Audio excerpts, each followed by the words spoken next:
तो ये कब तक चलेगा? आइन और कानून किधर है? आप मेरी बेटियों के फोन्स लेकर गए थे, क़यामत का दिन होगा, मेरा हाथ होगा और आपका गिरेबान होगा। मेरी 3 ही बेटियां या 2 बेटियां उनकी कि मेरा बेटियों वाला घर है, आप उनको अगवा कर लें, मैं फिर भी नहीं हटूंगा। पुलिस एहलकार तो हो नहीं सकते, ये तो डकैत हो सकते हैं। तमाम देखने और सुनने वालों को मेरा सलाम। मेरा नाम ज़हीम लगारी है और आलिया हमजा साहबा हमारे साथ मौजूद हैं।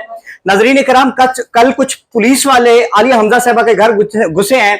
मैं पुलिस वाले तो नहीं, पलवाई कहूंगा उनको। मैं इनसे ही जानता हूं कि क्या मैडम दहशतगर्द हैं। अस्सलाम वालेकुम मैम, कैसी हैं आप? मैडम मुझे बताइएगा कि आप दहशतगर्द हैं, जिस तरह आपके घर के आए दिन पुलिस रोजाना आती है, तो क्या कहेंगी, आप दहशतगर्द हैं? नहीं, मैं तो इनसे कहूंगी, इनसे ना दहशतगर्द पकड़े जाते हैं, ना कच्चे के डाकू पकड़े जाते हैं, बस पीटीआई के पीछे इन्होंने फिरना है, सारा वक्त इनका यही काम है। तो ये हालात बन गए हैं, आप लोगों से अमनो अमान कंट्रोल में नहीं आ रहा।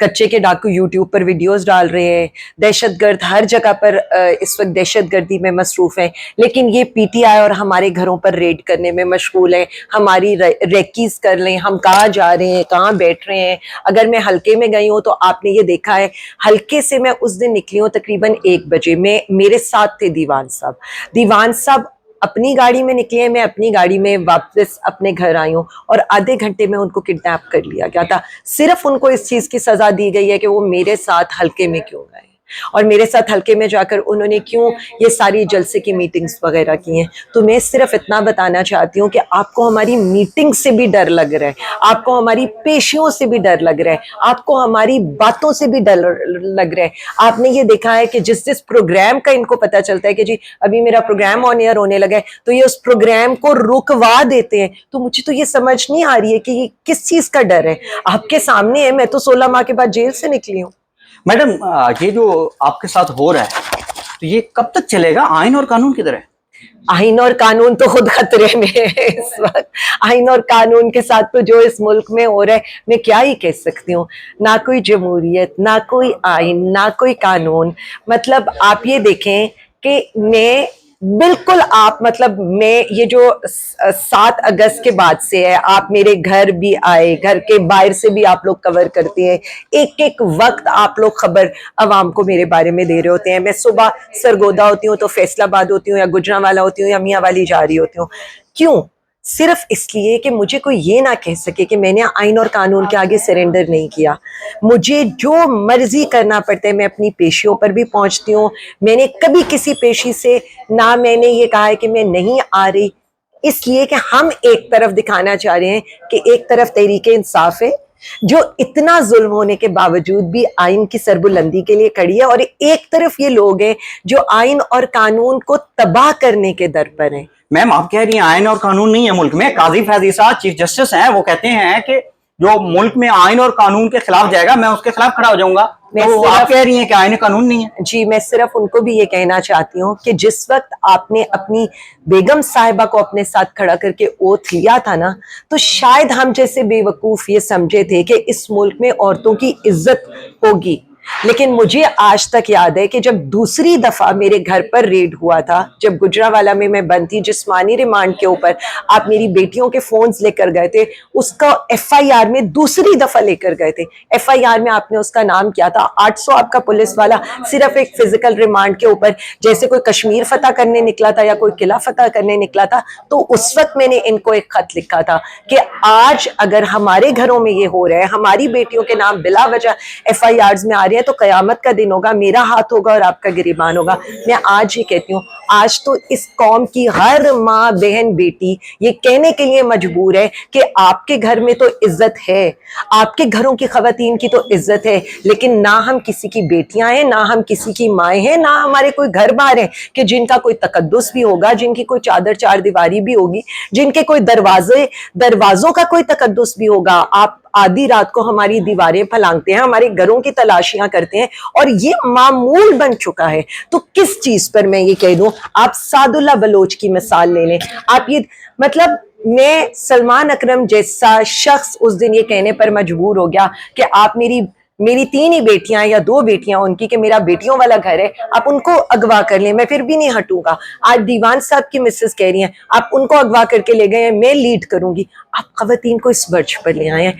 اور اس سے آگے بات جائے گی. یہ جو تحریک خان کی رہائی کی ہوگی نا, میں آج بھی بتا رہی ہوں, یہ بھی خواتین لیڈ کریں گی. یہ جو وکلا کی تحریک چلنے لگی ہے, یہ وکلا کے ساتھ بھی انشاءاللہ ہم ہی کھڑے ہوں. میڈم یہ آپ کو کس چیز کی سزا دی جا رہی ہے؟ مجھے کس چیز کی سزا دی جا رہی ہے؟ مجھے تو خان کے ساتھ کھڑا ہونے کی سزا دی جا رہی ہے. میں بھی پریس کانفرنس کر کے گھر بیٹھ جاتی تو بہت اچھا ہو جاتا. پھر میری سارے ٹی وی ٹاک شوز بھی میں کر رہی ہوتی, میں آ کر ہر اسٹیٹمنٹ بھی دے پا رہی ہوتی, میرے اوپر سارے کیسز بھی ختم ہو جاتے. جو کچھ آپ کے ساتھ کر رہے ہیں, آئے دن پولیس بلوائی آپ کے گھر میں گھستے ہیں, تو مجھے بتائیے گا کہ آپ قیدی نمبر 804 کو چھوڑ دیں گی؟ بھائی میری بات سنیں, میں نے 16 ماہ میں تو چھوڑا نہیں. اب یہ کس طرح سے ایکسپیکٹ کرتے ہیں؟ میں تو خود کہہ کر بیٹھی ہوں, NA 118 میرا حلقہ ہے, مینار پاکستان میرے حلقے میں آتا ہے, میں ہوسٹ بھی کروں گی, میں جاؤں گی بھی, لوگ بھی جائیں گے, ہماری فیملیز بھی جائیں گی, پاکستان سارا جائے گا. ساری دنیا کو پتہ ہے کہ میری FIA کے اندر تفتیش ہو رہی تھی, اس کے باوجود آپ نے میرے گھر کے اندر ریڈ کیا ہے. اس کے باوجود آپ رات کے 1:45 12:30 کے بعد کسی کے گھر میں ہمیشہ یہی کہوں گی اور بار بار یہ کہوں گی کہ یہ پولیس اہلکار تو ہو نہیں سکتے, یہ تو ڈکیت ہو سکتے ہیں. ڈکیتیاں راتوں کو ہوتی ہیں, دن کے اندھیروں میں مطلب دن کی روشنی کے اندر آپ کے پاس کوئی اریسٹ وارنٹ ہے, میں بیٹھی ہوئی ہوں نا, مجھے بتائیں تو صحیح اور کون سا نیا کیس آپ میرے لیے لے کر آئے ہیں؟ عالیہ حمزہ جو ہے وہ کچے کے ڈاکوں سے زیادہ خطرناک ہے. مجھے تو لگتا ہے میں ملک کے دہشت گردوں سے بھی زیادہ خطرناک ہوں. مطلب مجھے تو یہی اس وقت لگ رہا ہے, بغاوت کے پرچے آپ نے ہم پر ڈالے, دہشت گردی کے پرچے 27 دفعات ہیں ہر پرچے کے اندر. MPO آپ میرا پڑھ لیں, ابھی میں FIA کا کیس پڑھ رہی تھی, FIA کی آپ FIR پڑھ لیں. مطلب مجھے تو یہ سمجھ میں نہیں آ رہی ہے کہ ہم اس ملک کو کس طرف لے کر جا رہے ہیں, جہاں پر آپ کو نہتی خواتین سے مسئلہ ہے, آپ کو ہمارے بولنے سے ڈر ہے, آپ کو ہماری ویڈیو سے ڈر ہے, آپ کو ہماری تصویروں سے ڈر ہے, آپ کو ہمارے پروگرام سے ڈر ہے, آپ کو اس سے ڈر ہے کہ ہم عدالت کے آگے پیش کیوں ہوتے ہیں. آپ مجھے تھکانا چاہتے تھے نا, ہم آپ کو تھکا رہے ہیں. بیسیکلی ہم آپ کو بھگا رہے ہیں, ہم نہیں بھاگ رہے, آپ بھاگ رہے ہیں ہمارے ساتھ میڈم, اور آپ بھاگتے رہیں گے اسی طرح. میں تو ہر جگہ پیش ہوں گی, ہر جگہ پریس کانفرنس کروں گی, ہر جگہ میڈیا سے بات کروں گی. آپ کس کس کو روکیں گے؟ آپ ٹی وی ٹاک شوز روکیں گے, میں سوشل میڈیا کا پلیٹ فارم یوز کروں گی, میں ڈیجیٹل کا پلیٹ فارم یوز کروں گی. اور میں آپ کو بتا رہی ہوں, ہراسمنٹ کے اگینسٹ اپلیکیشن چلی گئی ہے.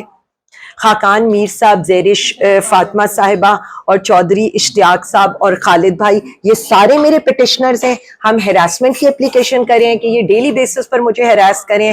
میں انٹرنیشنل کورٹ میں جانے لگی ہوں, میری کل رات کو لائر سے بات ہو گئی ہے. پھر یہ کہیں گے اگر ہم انٹرنیشنل کورٹ میں جائیں گے جی ملک کی بدنامی ہوتی ہے, تو ملک کی بدنامی نہیں ہوتی ہے کہ آپ ملک کی عورتوں کو گھسیٹ کے گھروں سے لے کر جاتے ہیں, ان کی آنکھوں پر کالی پٹی, منہ پر کالے کپڑے, ہاتھوں میں ہتکڑی لگاتے ہیں, ان کو بے گناہ آپ جیلوں میں رکھتے ہیں, ان کی بیٹیوں کو, ان کی ماؤں کو ہراساں کرتے ہیں, ان کے گھروں کا کوئی تقدس نہیں رہ گیا, اس پہ ملک کی بدنامی نہیں ہوتی. جس طرح کا آپ نے اس ملک کا حال کیا ہے, ملک کی بدنامی ان چیزوں سے ہوتی ہے. ہم کھڑے ہیں ہیومن رائٹس کے لیے, ہم کھڑے ہیں اپنے لیڈر کی رہائی کے لیے, ہم کھڑے ہیں آئین اور قانون کے لیے. میڈم عظمیٰ بخاری صاحب سے میں نے سوال کیا تھا کہ جو تحریک انصاف کی خواتین کے ساتھ ہو رہا ہے یہ فیوچر میں آپ کے ساتھ بھی ہوگا, تو وہ ان کا کہنا تھا کہ یہ لوگ دہشت گرد ہیں. میں تو بتا رہی ہوں, ہماری دہشت ہی تو ہے. گرد تو چھوڑ دیں, دہشت ضرور ہے, خوف بھی ضرور ہے, تکلیف بھی ضرور ہے, اور ہوتی رہے گی, اور دہشت رہے گی ان کو ہماری. اس لیے رہے گی کہ میں نے کہا ہے نا کہ یہ لوگ مسلط کردہ لوگ ہیں, ہم عوام کے منتخب کردہ لوگ ہیں.